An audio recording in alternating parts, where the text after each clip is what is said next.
You know, there's a common saying among model railroaders. A model railroad is never finished. And that's generally true. There's always more details to add, more ambitions to try, things to redo as you improve, but eventually you kind of have to say it's finished.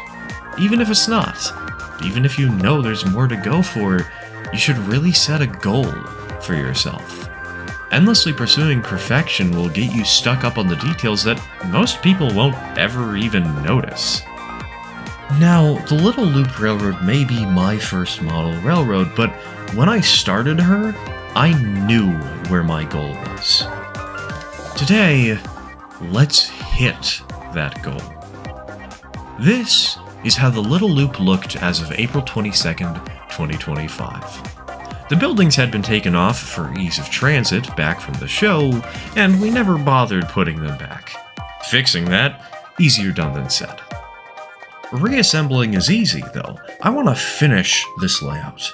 Today, there are 4 changes that I would like to tackle. 1. The forest.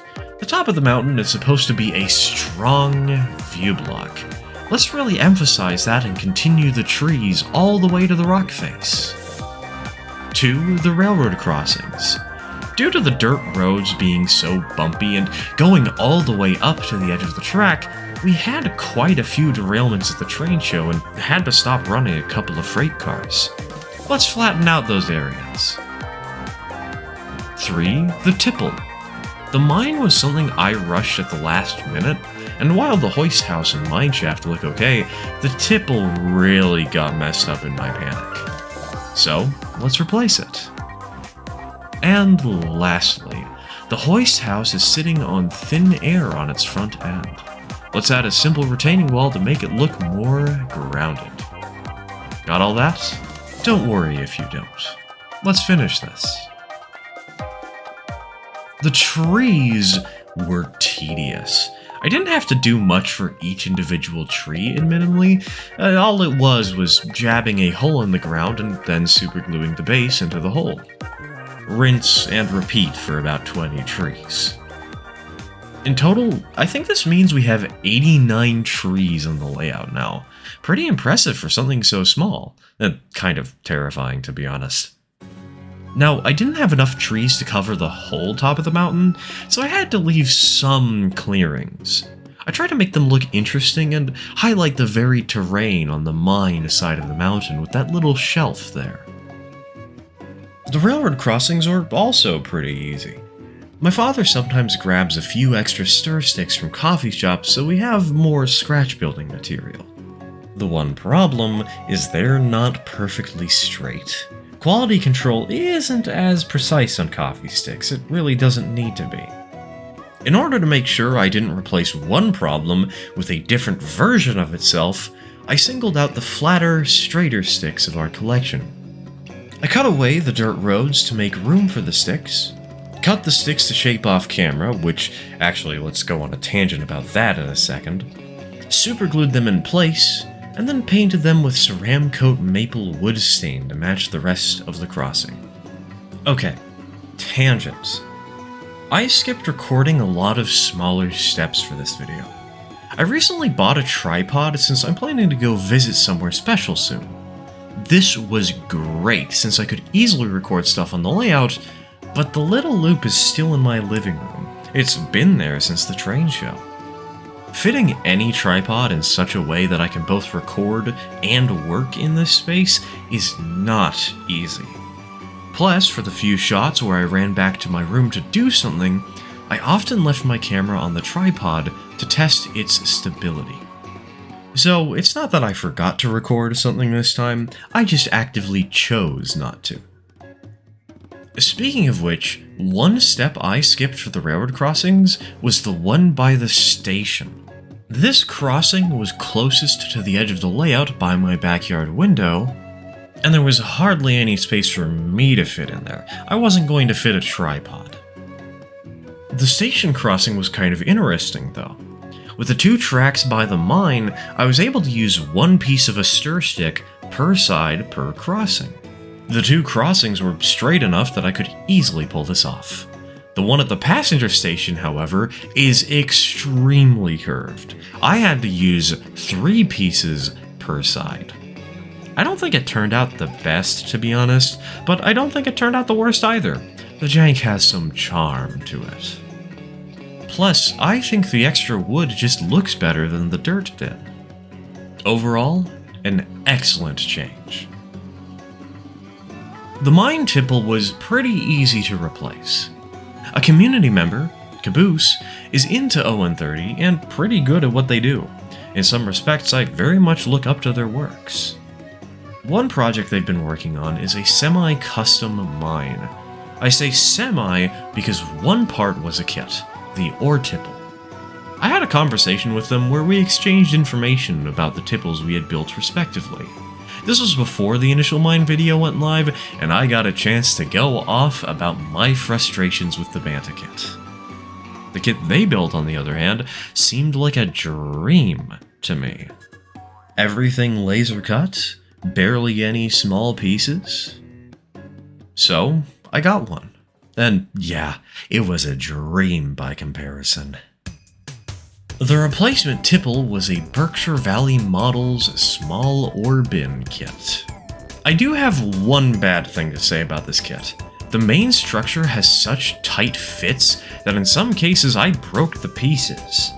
I put the whole kit together without any paint or glue as a test to figure out how it's supposed to go together, and when pulling it apart so that I could redo the process on camera, I managed to break the front bracing and one of the internal braces. That said, I actually forgot this happened until I had to write this script and rewatch the footage.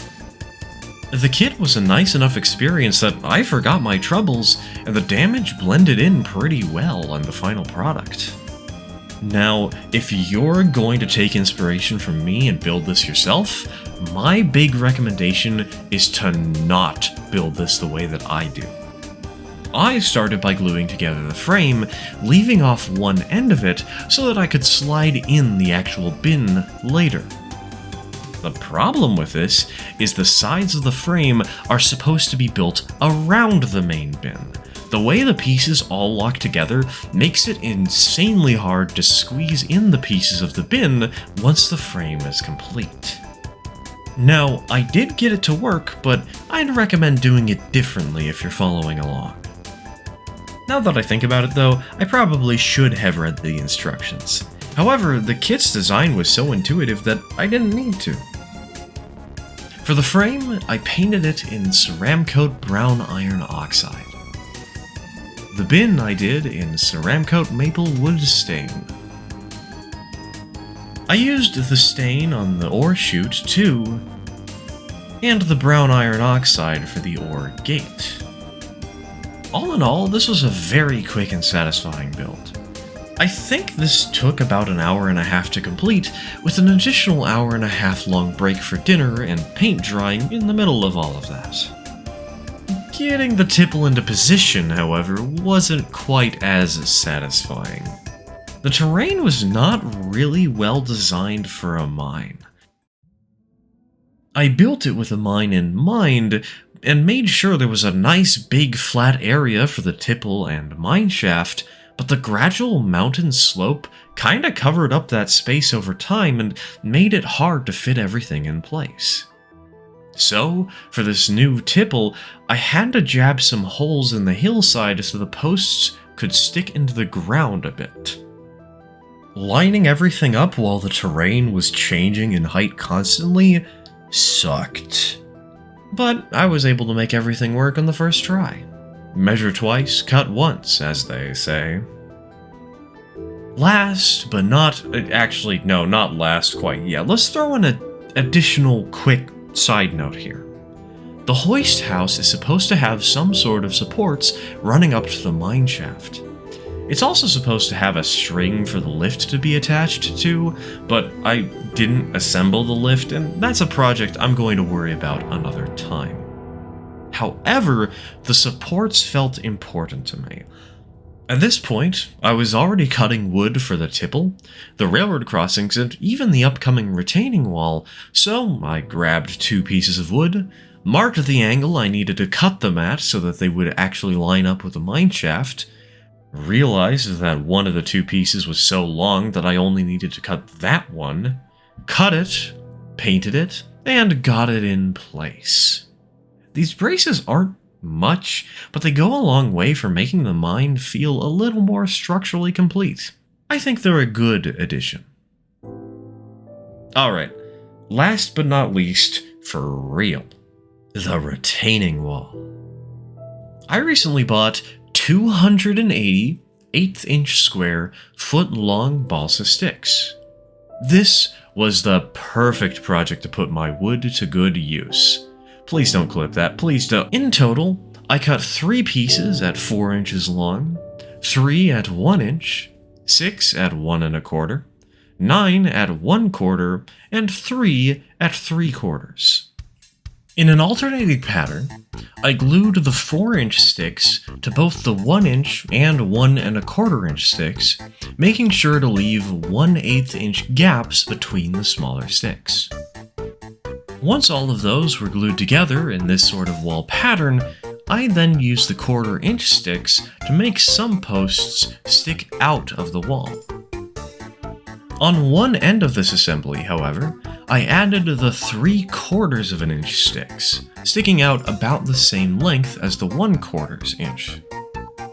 I figured this end of the wall would be most visible, so I should add a little something more to make it better connected with the ground.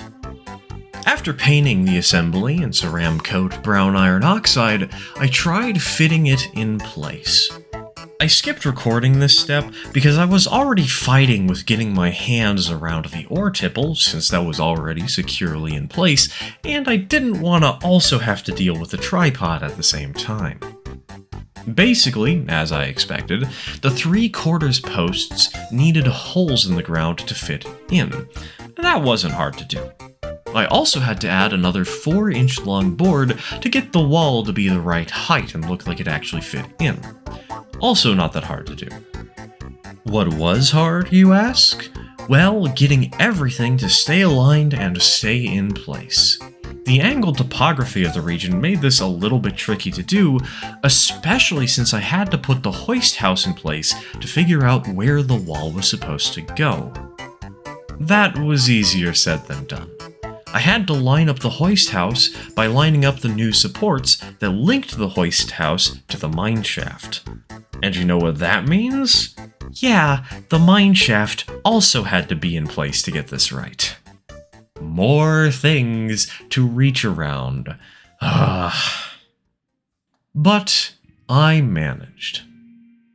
And with that, the little loop is finished.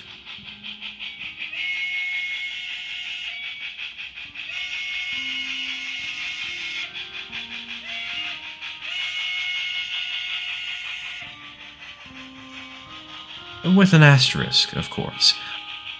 I still have a few things I want to do with this layout. 1, an operating session. I know this layout is pretty simple, but I've managed to pack some pretty clever operations into such a small space. 2, more rolling stock. I have 4 freight cars to build, 1 passenger car I'd like to build, a few car frames to scratch build on, and, most importantly, another engine to put together. 3, I actually have an idea to expand this layout in the future. But, for now, I'm going on vacation in about a month and a half.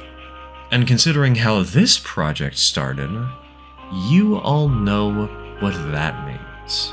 I need to focus. I've got another project to do. And so, the little loop is finished. And I gotta say, for my first model railroad, I am extremely proud of how this turned out. For years, I thought I would never have the artistic talent to make anything like this work. I thought a loop of track on the floor was all I would ever achieve. I am so glad I gave myself the chance to fail. Or, more realistically, I gave myself the chance to try. The chance to prove me wrong, because I was. This layout isn't perfect, but it doesn't need to be. No matter how good or bad I thought this was going to turn out in the end, I have learned so much about the creative process, about teaching myself new things, about who I am as a person, however corny that may sound. If you think you can't build a model railroad, give it a try. Don't give up when the going gets tough. Set that goal and see it through. Because you're learning. And even if you don't see it in yourself, learning artists still make art. Thank you all. Not for watching, but for joining me on this journey. It's certainly been one. It's kind of hard to think that back in September, this whole layout project was just a quick throwaway done out of necessity with no plans for a permanent layout. A joke setup that I did for a vacation. And yet, here we are. A project I'm proud of, a community to support my journey, and a place in life where I feel like I'm doing what I'm meant to do. Sincerely, thank you. Let's keep this spirit going into the next project, eh? I hope to see you then for a little bit of HON 30. Maybe we can correct some of the issues the original vacation setup had, try our hand at a new scale for a little bit, and see the beauty of Colorado behind a train just as stunning. But that's all for another time. For now, I cannot say it enough. Thank you. Cheers, folks.